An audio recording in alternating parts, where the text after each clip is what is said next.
এই রবিউল আউয়াল মাসে মূর্খরাই ঝগড়া বিবাদ করে। এই রবিউল আউয়াল মাসে উম্মাহের কাজ হচ্ছে মিলাদুন নবী সাল্লাল্লাহু আলাইহি ওয়াসাল্লাম ব্যানারে বা সিরাতুন নবী সাল্লাল্লাহু আলাইহি ওয়াসাল্লাম ব্যানারে আল্লাহর হাবিবের মিলাদ ও সিরাতের আলোচনা করা, ঠিক না?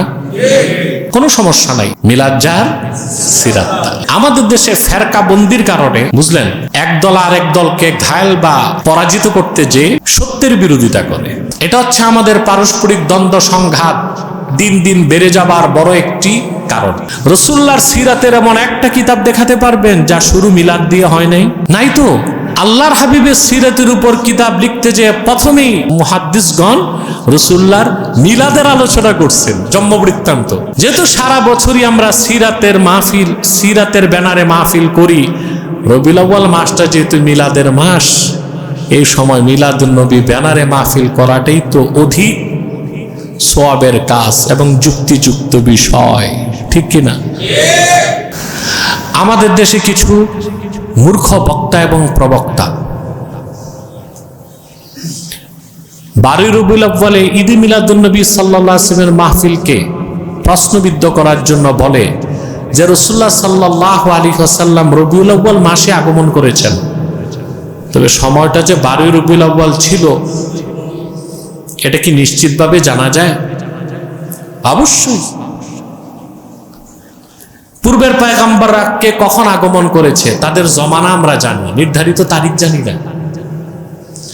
কিন্তু সাইয়্যিদুল মুরসালিন মুহাম্মদ সাল্লাল্লাহু আলাইহি সাল্লামের আগমন ঘটেছে যখন গোটা সৃষ্টি লোক আনন্দে পুলকিত হয়েছে। আকাশের নক্ষত্রগুলো ঝুঁকে পড়েছে, কাবা ঘর মা আমিনার ঘরের দিকে ঝুঁকে গিয়েছে, 360টা দেবদেবীর মস্তক নত হয়ে গেছে, পারস্যে অগ্নি পূজারীদের আগুনের কুণ্ডলী নির্বাপিত হয়ে গেছে, মুহাম্মদ সাল্লাল্লাহু আলাইহি সাল্লামের নূরের ঝলকে শাম দেশের প্রাসাদগুলো উজ্জ্বল হয়ে গেছে। তারিখটা কুরাইশদের মুখস্থ ছিল। অতএব 12 তারিখ আল্লাহর হাবিবের মিলাদের স্মরণে যে 12 তারিখ 12 রবিউল আউয়াল মাহফিল করা হয়, এটা নিশ্চিতভাবেই হাদিস দিয়ে প্রমাণিত, ঐতিহাসিকভাবে প্রমাণিত। কথা বুঝতে পেরেছেন? আল্লাহ তার হাবিবকে রাহমাতুল লিল আলামিন বলেছেন। ইমামে কাসতালানি বলেন, ইন্না লাইলাতাল মাউলিদিহি আফজালু মিন লাইলাতিল কদর মিন উজুহিন সালাসা। আল্লাহর হাবিব মুহাম্মদ সাল্লাল্লাহু আলাইহি ওয়াসাল্লাম যে রাতে আগমন করেছেন, যে রাতকে হাদিসের ভাষায় বলা হয় লাইলাতু মাউলিদিল মুস্তাফা, ওই রাতটি লাইলাতুল কদর থেকে আল্লাহর কাছে বেশি দামি। সুবহানাল্লাহ। 3টি কারণে। কয়টি কারণে? ইন্না লাইলাতাল মাউলিদি লাইলাতু যুহুরিহি সাল্লাল্লাহু আলাইহি ওয়াসাল্লাম ওয়া লাইলাতাল কদরে মুতাতুন লাহু। তার কারণ হচ্ছে লাইলাতু মাউলিদিল মুস্তাফায় ১৫০০ বছর আগে রবিউল আউয়ালের 12 তারিখ লাইলাতু মাউলিদিল মুস্তাফাটা হচ্ছে আল্লাহর হাবিব মুহাম্মদ সাল্লাল্লাহু আলাইহি সাল্লামের আগমনের দিন। আর লাইলাতুল কদর হচ্ছে আল্লাহর পক্ষ থেকে ওনাকে হাদিয়া করা একটা জিনিস। সুবহানাল্লাহ। যদি আল্লাহ তার হাবিব মুহাম্মদ সাল্লাল্লাহু আলাইহি ওয়াসাল্লামকে সৃষ্টি না করতেন তো জগৎ সৃষ্টি করতেন না, মানুষ সৃষ্টি করতেন না। মানুষ না থাকলে কোরআনও আসতো না। আসতো? তাহলে লাইলাতুল কদরের কোরআন কারীমের তোফাইলে হুজুর আসেন নাই, হুজুরের তোফাইলে কোরআন এসেছে। অতএব এ কথা সুস্পষ্টভাবেই বলা যায় লাইলাতুল কদর থেকে লাইলাতু মাউলিদিল মুস্তাফার মর্যাদা অনেক বেশি। সুবহানাল্লাহ। আল্লাহ বলেছেন, ইন্না আনজালনাহু ফি লাইলাতিল কদর, নিশ্চয় আমি কোরআন অবতীর্ণ করেছি কদরের রাতে। আল্লাহ তার হাবিবকে যদি সৃষ্টি না করতেন তাহলে তো আদমকে সৃষ্টি করতেন না। আদম সৃষ্টি না হলে মানুষও থাকতো না। মানুষ না আসলে কোরআন আসতো? কথা বলে। তো কোরআনের কারণে হুজুর আসেন নাই, হুজুরের কারণে কোরআন এসেছে। এই ব্যাপারে অনেক সহিহ হাদিস আছে, যেটা ইমাম তাবারানী তার মুজামে উল্লেখ করেছেন, ইমাম সিউতি খাসায়েস কুবরাতে উল্লেখ করেছেন, কস্তলানী মাওয়াহিবুল লাদুনিয়াতে উল্লেখ করেছেন, বিভিন্ন সনদে জুরকানি শারহে মাওয়াহিব উল্লেখ করেছেন। তবে মওযু হাদিসও আছে, যেটা মওযু এটা বাদ দিব, সহিটাকে তো নিতে হবে। কথা বলেন। যেমন একটা মওযু হাদিস প্রচারিত হয়, লাউলা কালামা খালাকতুল আফলাক, মুহাম্মদ সাল্লাল্লাহু আলাইহি ওয়াসাল্লাম যদি আপনাকে সৃষ্টি না করতাম, আমি সৃষ্টি জগৎ সৃষ্টি করতাম না। এই শব্দে হাদিসটা মওযু, কিন্তু সহিহ সনদও তো আছে। আল্লাহ তাআলা হযরত আদমকে লক্ষ্য করে বলেছেন, লাউলাহু লামা খালাকতুকা ওয়ালা সামাআন ওয়ালা আরদা। আদম আলাইহিস সালাম সৃষ্টির পর আল্লাহকে সিজদা করছেন, বুঝতে পারছেন? ফালাম্মা রাফা রাসাহু রাআ নূর মুহাম্মাদিন সাল্লাল্লাহু আলাইহি ওয়াসাল্লাম ফি সুরাদিকিল আরশিল মুআল্লা। আদম যখন সিজদা থেকে মাথা তুলেছেন, আল্লাহর আরশে আজিমে মুহাম্মদ সাল্লাল্লাহু আলাইহি ওয়াসাল্লামের নূরকে দেখতে পেয়েছেন। ইমাম হাকিম বিশুদ্ধ সনদ উল্লেখ করেন, ইন্না আদামা রাআ ইসমা মুহাম্মাদিন সাল্লাল্লাহু আলাইহি ওয়াসাল্লাম মাকতুবান ফিল আরশ। হযরত আদম সিজদা থেকে মাথা তুলেও দেখেছেন আল্লাহর আরশে আজিমে আল্লাহর নামের সাথে মুহাম্মদ সাল্লাল্লাহু আলাইহি ওয়াসাল্লামের নাম লেখা। আদম বেহেশতে জিজ্ঞেস করেছিলেন, আল্লাহ মুহাম্মদকে? আল্লাহ জবাব দিয়েছিলেন, লাউলাহু লামা খালাকতুকা ওয়ালা সামাআন ওয়ালা আরদা। মুহাম্মদ তিনি যাকে সৃষ্টি না করলে আমি আকাশ বানাতাম না, জমিন বানাতাম না, তোমাকেও বানাতাম না। তাহলে আল্লাহর হাবিব মুহাম্মদ সাল্লাল্লাহু আলাইহি ওয়াসাল্লামের উসিলাতে আল্লাহ তাআলা সৃষ্টি জগৎ তৈরি করেছেন। সেজন্য মানব জাতি এসেছে। মানব জাতির হেদায়েতের জন্য আল্লাহ তার হাবিবকে কোরআন দিয়েছেন। সে কোরআন এসেছে লাইলাতুল কদরে, ঠিক না? আর হুজুর এসেছেন লাইলাতুল মাউলিদিল মুস্তাফায়। সুবহানাল্লাহ। 2, কোরআন কারীম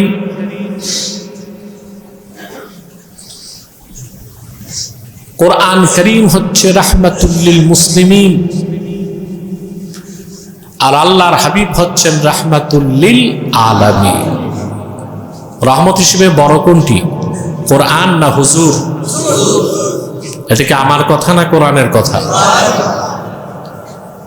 কোরআনের ক্ষেত্রে আল্লাহ বলেছেন, ওয়ানাজ্জালনা আলাইকাল কিতাবা তিবয়ানান লিকুল্লি শাইইন ওয়া হুদান ওয়া রাহমাতান ওয়া বুশরা লিল মুসলিমিন।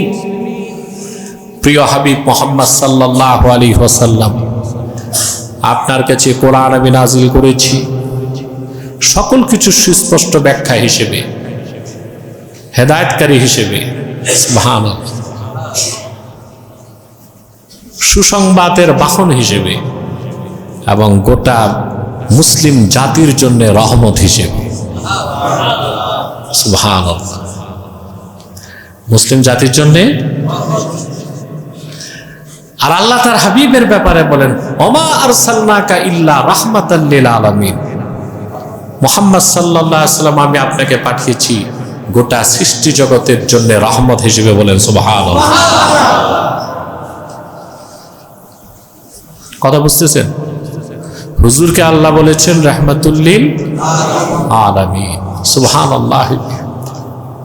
আলামিন কতটুক? আলাম শব্দের বহুবচন আলামুন। আলাম শব্দের অর্থ নিশানা, পতাকা, নিদর্শন। এটাকে কি বলা হয়? আলাম। এর বহুবচন আলামুন, মাজরুর হলে হয় আলামিন।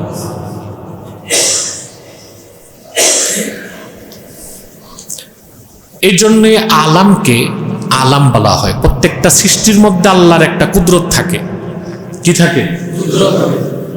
যতগুলো মাখলুকাত আছে, যেমন মানব জাতি একটা, ফেরেশতা জাতি, আকাশ, জমিন, এখন আল্লাহর প্রত্যেকটা মাখলুকে আল্লাহর কুদরত নিহিত আছে। ইমাম রাজি তাফসীর কবিরে কাব্যের ভাষায় লিখেন, লিকুল্লি শাইইন লাহু আয়াতুন তাদুল্লু আলা আন্নাহু ওয়াহিদুন। সুবহানাল্লাহ। আল্লাহর প্রতিটা সৃষ্টির মধ্যে একটা নিদর্শন লুকায়িত আছে, যা জ্ঞানবানদেরকে আঙ্গুল ইশারা করে দেখায় দেয় আল্লাহ এক। সুবহানাল্লাহ, ঠিক না? আল্লাহ তাআলার কুদরত অনুধাবন করতে দূর অন্তরিক্ষে মহাবিশ্বের দিকেও যেমন তাকানো যায়, খুব কাছে মানুষ তার সত্তার দিকেও তাকাতে পারে। মানুষ তার সত্তার দিকে তাকালে উপলব্ধি করতে পারবে সত্যি আল্লাহ কত ক্ষমতাবান, কুদরতের মালিক। সুবহানাল্লাহ, ঠিক না? এই জন্য আল্লাহ তাআলা বলেছেন, ওয়া ফি আনফুসিকুম আফালা তুবসিরুন, তোমাদের মধ্যে রয়েছে আল্লাহর অসংখ্য নিদর্শন, তোমরা কি তা দেখো না? সুবহানাল্লাহ। সক্রেটিসের একটা কথা আপনারা শুনেছেন, নো দাই সেলফ, নিজেকে জানো। সক্রেটিস নাম শুনছেন?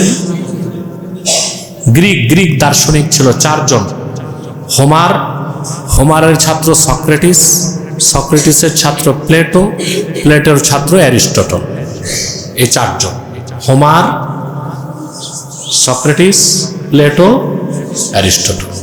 গোটা গ্রিক সভ্যতা এই চার দার্শনিকের মাধ্যমে প্রতিষ্ঠিত হয়েছে। তারা প্রত্যেকেই ছিল মূর্তি পূজারী, অগ্নি পূজারী, পত্তলিক।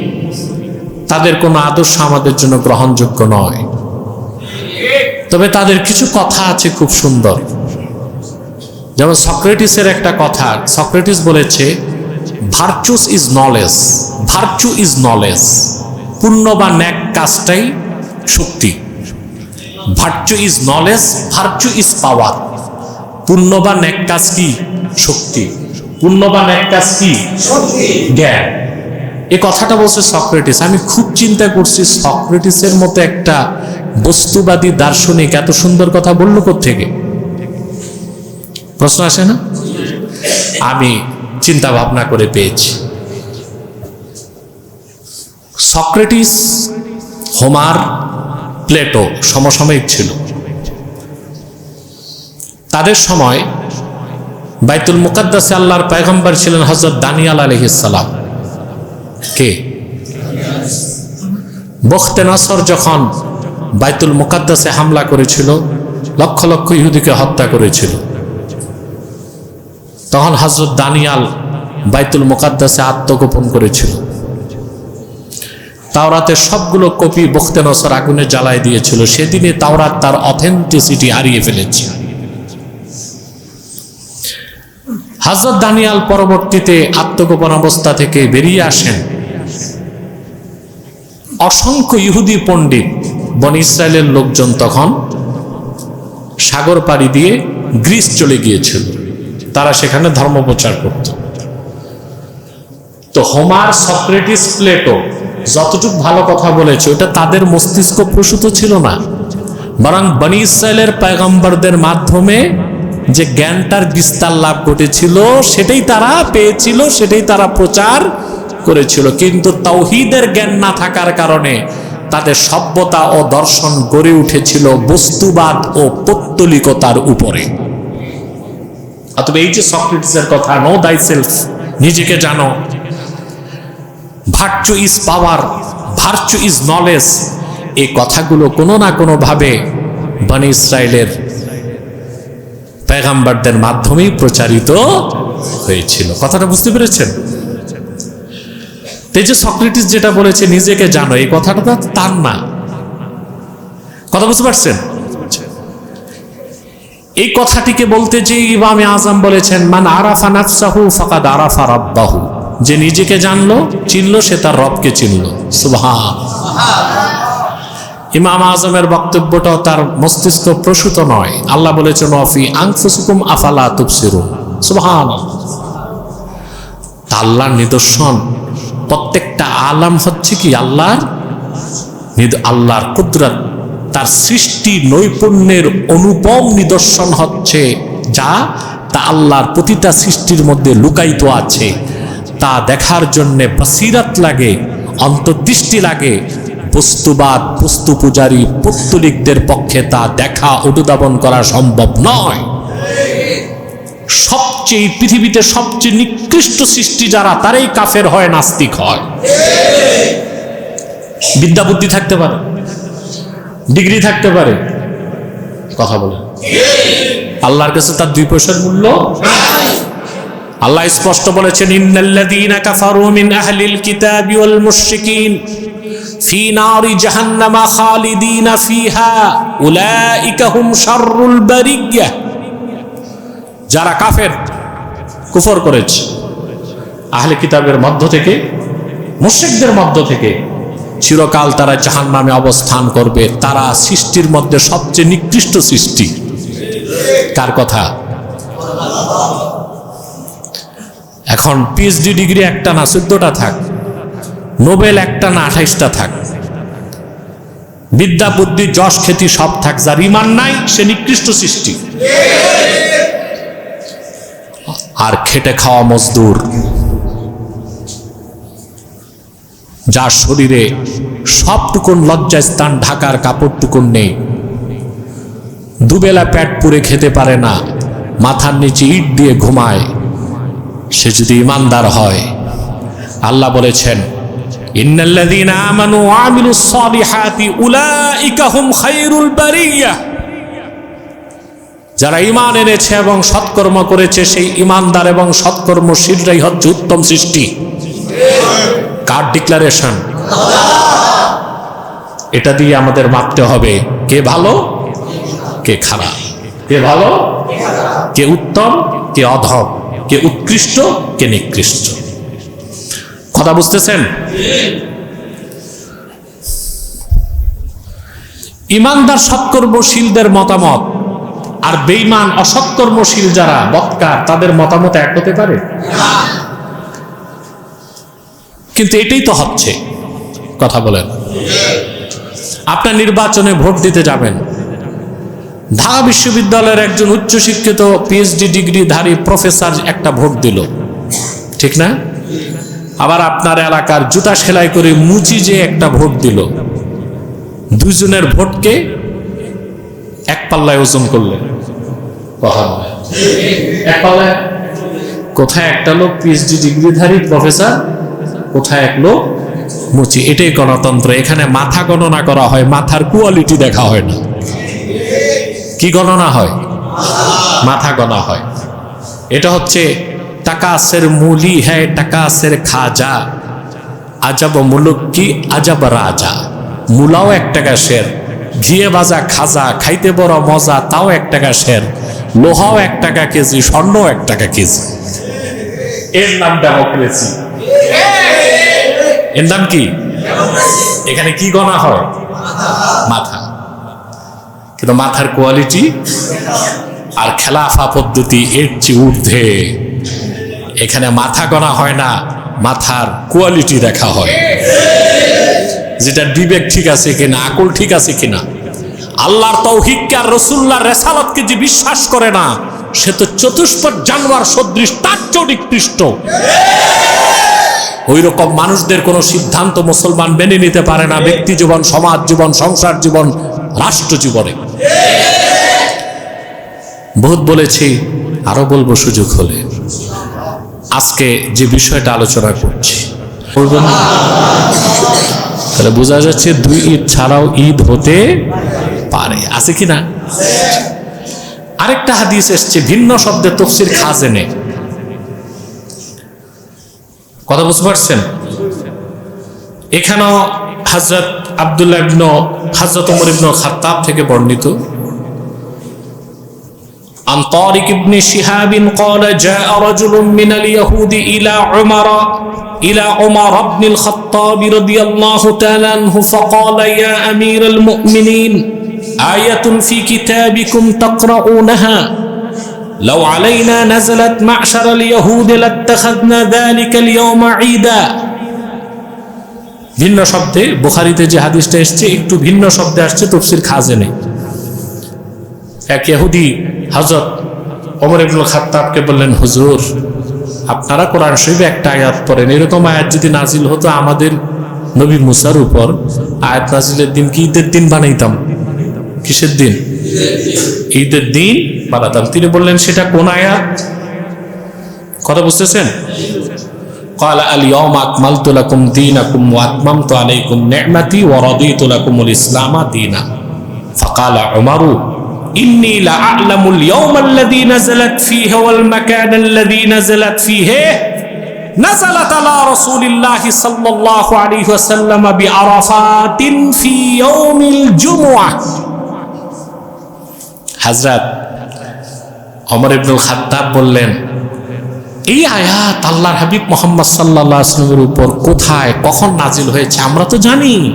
আল্লাহর হাবিব মুহাম্মদ সাল্লাল্লাহু আলাইহি ওয়াসাল্লাম আরাফার ময়দানে উপস্থিত ছিলেন, দিনটা ছিল জুমার দিন। কিসের দিন? জুমার দিন। এরপরে রায়াতের মধ্যে আরো এসেছে, আশারা উমার ইলা যালিকাল ইয়াউমি ঈদিল্লানা। এই কথা দিয়ে হযরত ওমর এটাই প্রমাণ করতে চেয়েছেন, এই আয়াত যেই দিন নাজিল হয়েছে আল্লাহর হাবিব মুহাম্মদ সাল্লাল্লাহু আলাইহি সাল্লামের উপর, সেই দিনটা আমাদের ঈদের দিন, অতএব আলাদা ঈদের দিন বানাবার কোনো সুযোগ নাই।